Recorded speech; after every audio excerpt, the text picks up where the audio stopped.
So how many dog and horses do you have? Like, do you keep, 2 or 3 horses for just rodeoing, and then have some practice ones or potentials at the house, or Well, right now I just have one, and I'm fixing to start looking for another one. I mm-hmm, want to keep rodeoing, whether it's hard or just going around is fun. mm-hmm, But I'd love to really take off one year and go and try it hard. But mm-hmm, uh, I just have one right now. It helps to have two or three, but if you're going to go out there and buy a couple, they all need to be good because you need good practice runs on when you practice. You don't need to ever be like, this horse has a problem and I can't get through this hole, so we're just going to practice on it. mm-hmm. My favorite thing is starting them, and when I do that, everybody's on a level playing field. We go through a lot of pain and suffering riding them pastures. They learn to like that arena. Oh, this is nice and relaxing, and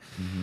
you get to where you transfer from like, well, I can't take him and day work on him anymore. He's doing so good, and Mm-hmm.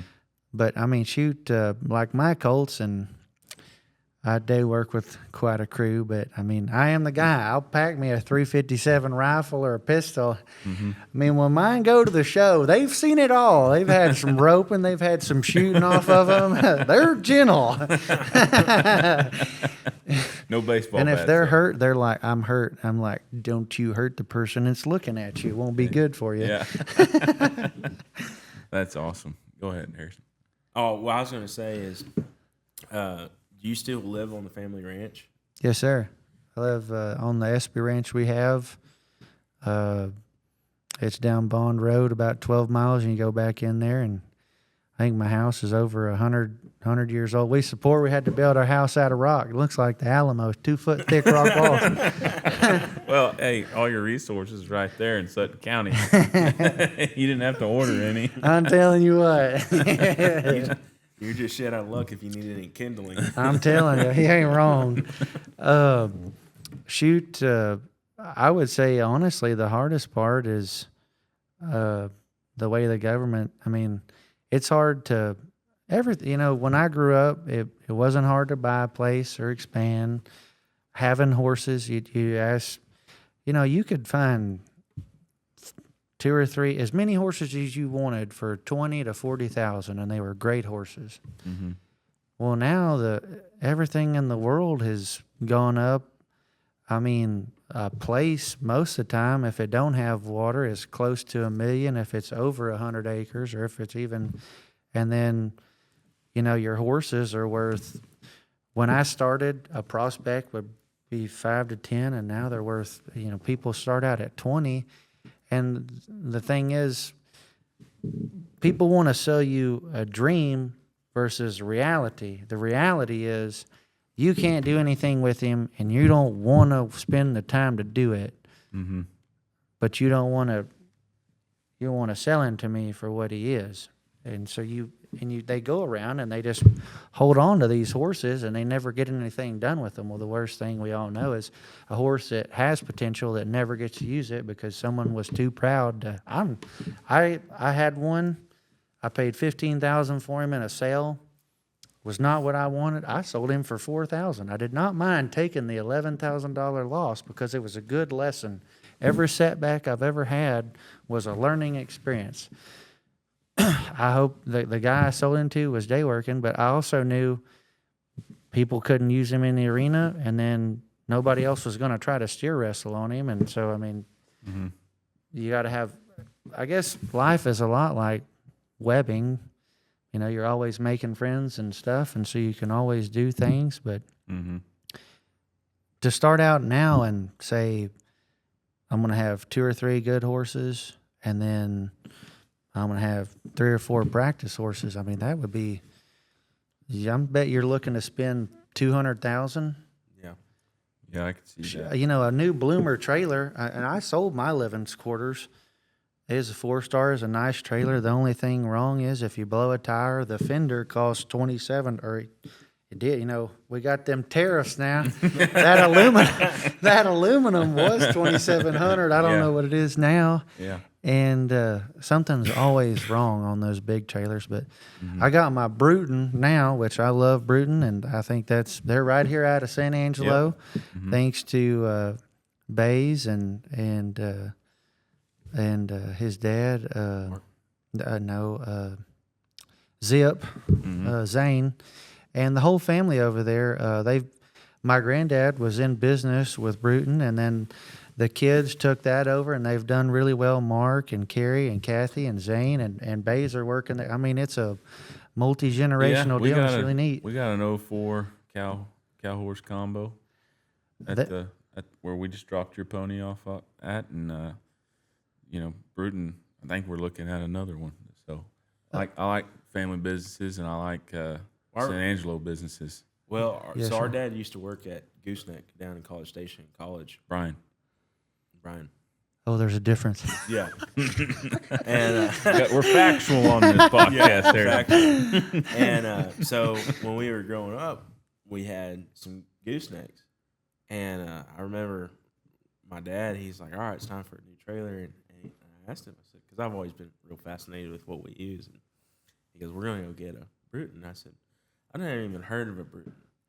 And obviously, I was a little kid. Like, I'm not. Daddy, gonna I'm 6 years old. What the hell's yeah. And he's like, he called up, and he said, I want something that Arbery Cothman won't screw up, which that's our grandfather, and he was hard on trailers. I mean, run over a mesquite tree, whatever. You don't have to tell my family nothing. We know the same thing. and they brought us a trailer, and like Sterling said, it's 04, and man, there ain't nothing wrong with it, and it's seen some shit, and so it's like, well, sure, They're built shit. for life. When he said I want an Arbery Cothman proof, you almost have to have a 2-ton truck to haul that trailer down empty. Yeah, that when we were kids, I think Aubrey's trailer was an old Bruton too. Yeah, it's And old, we round we face. were in like a 7.3 Ford pickup, like a 99 maybe. And I mean, Harrison and I, we're just in the back seat, and we had spent all day gathering and shipping goats, and the sun is going down, pretty much set, and this one pasture we were in, I mean, there was not a good place to turn around as I imagine it, and there's pear and rocks and mesquite and cedar all around you, whichever way. And I think Harrison was throwing a fit in the back seat, or something, and Dad turning around trying to back this trailer up, and as he's talking to Harrison, and I'll tell you, the Bruton is tougher than the 7.3 Ford cab. It got Yes, sir. jackknifed and glass comes coming in, and my dad, he didn't speak the whole way home. You ever had an accident where you're just so pissed off at yourself, and you're just like, I'm just not going to talk. I mean, I don't cuss life anymore. I just cuss myself. Yeah, no, their stuff is built for this rough country. Yeah, somebody asked me the other day, he goes, why don't y'all just buy aluminum? I was like, that's great if we don't use it. Yeah, well, I mean, it can take, but that's like you guys. I mean, when you lease or buy some equipment, you come in, you get to meet everybody. Everybody, if there's a problem or anything, it's all hands on deck. Mm-hmm. Same way with Bruton. I mean, like, that's what I love about these family companies, and I can't wait to see, when you guys are working with y'all's kids. Yeah, I mean, If I make it that long. I'm already trying. I got Josie. She's 17 months, and I'm already taking her with me to feed horses and check water at the house. And we got some black buck turned out at the house, and so we're always checking water and putting out feed. And like, she's already figuring it out pretty quick. Like, she rides on the lawnmower with me, cutting grass, and rides in the tractor with me when we're dragging the arena and stuff. And so Another 17 months, she'll be driving a skid steer.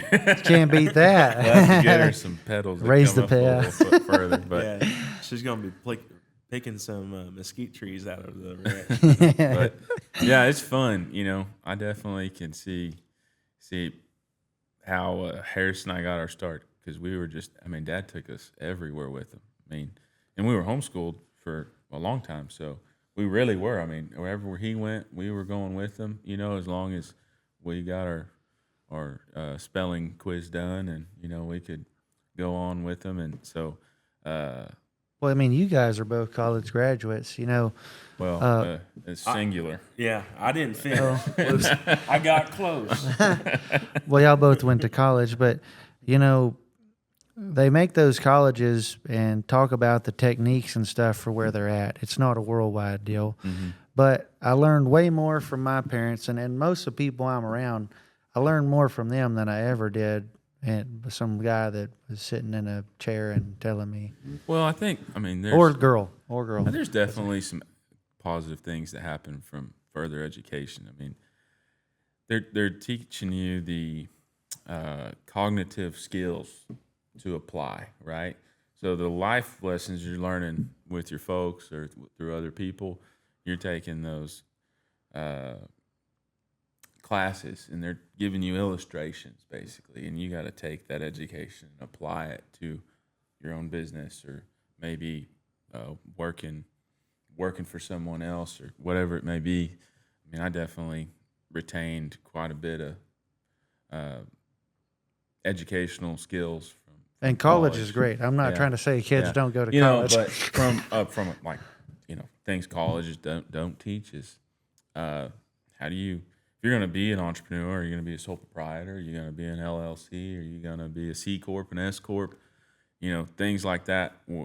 When you look at it, you go, well, and I did actually take a class that taught about those things, but there's tax advantages to them, right? Whichever one you become, there's liability advantages to whatever. So, you know, and we had financial and managerial accounting, but a lot of it depends on what you go to study.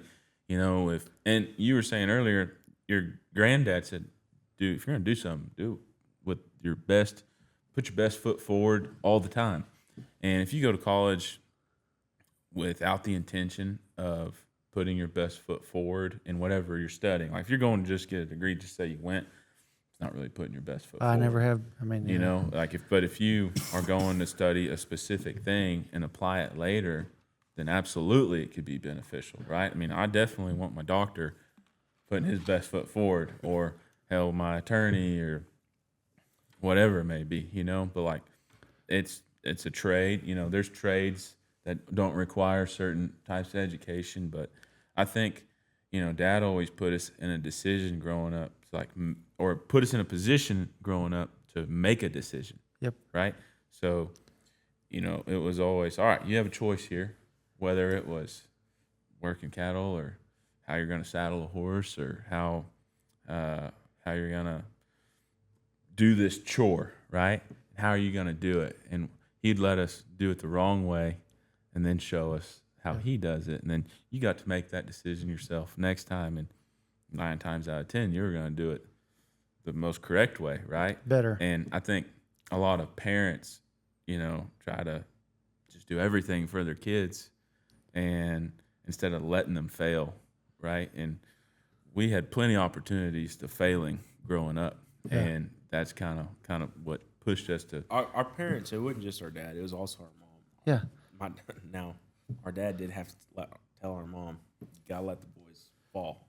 Mm-hmm. And what Sterling touched on, I think, is what we're starting to see now in our generation of kids coming back, like Josie's age, where we're starting to see the parents allow their kids to fail, allow them to go make mistakes. Where I would say, and where we grew up, a lot of parents were like, no, we don't want that. We'll do it for them. And now we have a lot of people in the workplace that don't want to work.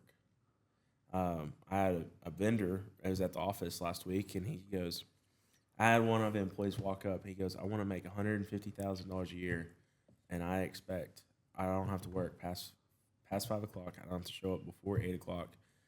I don't have education. I don't want to speak to people. And this is an interview. Mm-hmm.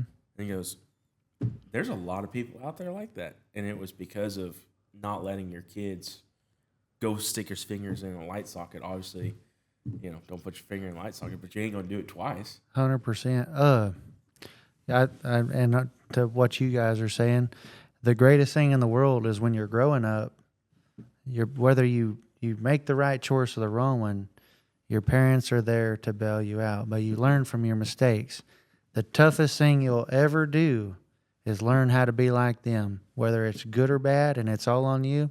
You look a man square in the eyes, you shake their hand, or a woman, and you let them know that you tried everything you could.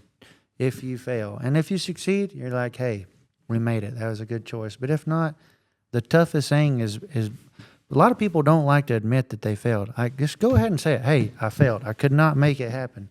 And that's the hardest thing is to learn to be like your parents. I feel like There's a lot of kids that, because it's easy to go, didn't happen, I quit, I'm walking away. But it's another thing to sit there and take it and look people in the eyes and go, that's me. Well, I think we're going to see that a lot now that we have these third, fourth generation ranches getting split up, and you got 1 out of 4 kids that go, I want to be a rancher. They have a unique ability to go, okay, well, I know what it should look like. I know that what didn't work, because obviously we're selling it because it's not making money. How do we get back in it? How do we go do it? And you got to throw all the dice on the table. And there's a really big gamble. There's more risk than there is reward in a lot of it. But if you can make it, if you can cut it, it's generational. Well, the thing with agriculture, though, whether it's ranching or farming, part of the reward is the lifestyle. So you have to figure out, am I looking for monetary gain or lifestyle gain? And, we always joke about it. It's like, what's your goal with this dealership? It's like, someday I hope this dealership can buy a ranch and that Yes, I can do that, you know? So it's neat, Well, We're just, I'll let you in on you asked what, so, yeah, absolutely. I've had, since everything's gone up, I no longer have all the practice horses. I don't need the fancy rigs. Now I want to have a good, like I'm 30 years old, and there's some dents in the old. We're Ford tough at this moment. We ain't here like a Camaro. Like I once was a Camaro. I could run and take it. Now I'm like, yeah. So now I would rather have like my Bruton trailer, because it's gonna last. It's tough. It's durable, and I would rather unload a $200,000 horse and save the $300,000 from the living quarters trailer. I'll take my bedroll. I don't care, or I'll get a Peterbilt truck or something and have a sleeper in there. But through all this, I'm saving for the next generation, so that if anything comes, we're okay. Instead of like, carpe diem, baby, we're living for today. Well, you say that, and it's really interesting outlook, because if you go, everybody knows who Lane Frost is, right? You talk about Lane Frost, or you talk about any of the guys that our dad rodeoed with that went on and on and on. They didn't show up in the nicest cars. They all piled into one car on bronc riders Or a van. Or they knew one buddy that had a big horse trailer, and they all pitched in and throw their horse in the trailer. And I think it's reverting back to that, of the mentality of keeping up with the Joneses, to be able to cover what you can afford. Oh, legit. Well, a lot of people, they don't own these rigs.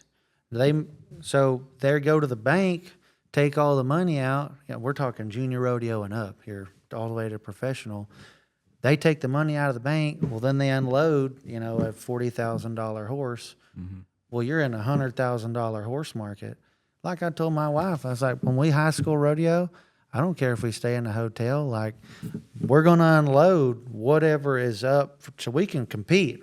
We showing up to compete. I've never liked being second best. So I don't have to have, everything that glitters isn't gold.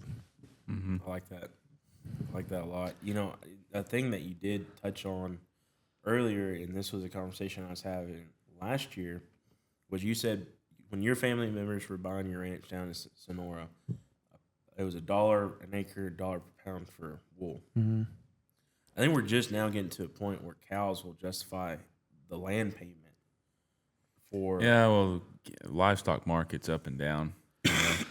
Well, I think right now, which I mean, I love cow. You know, here in West Texas, we raise the cows for show and the goats for dough, or sheep.